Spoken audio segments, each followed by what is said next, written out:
Masbate Governor Antonio Co nang aagaw di umano ng lupa.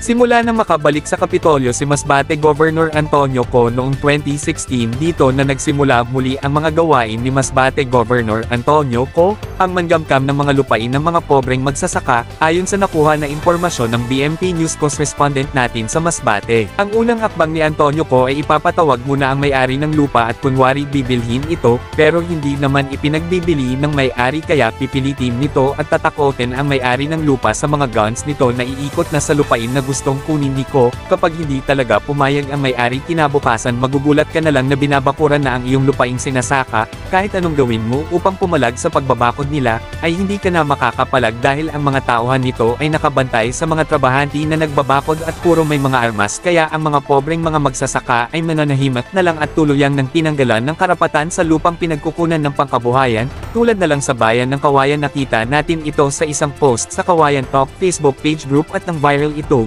At kita natin na sumagot ng pabalang si Vice Governor Elisa Olga Co samantalang hindi naman siya taga Masbate. Ayon pa sa nakuha nating impormasyon, ang naturang lupa ay may kasamang palaisdaan ito noong binakuran na nawala ng hanap buhay ang naturang may-ari samantala si Masbate Governor Antonio Co ay nagpakasarap ng buhay at bumuli ng maraming barko, maraming inagawa ng lupa at nawala ng kabuhayan. Yan ang totoong nangyayari ngayon sa lalawigan ng Masbate. Manatiling i-follow ang BMP Daily News Update para sa mga susunod na documentaries.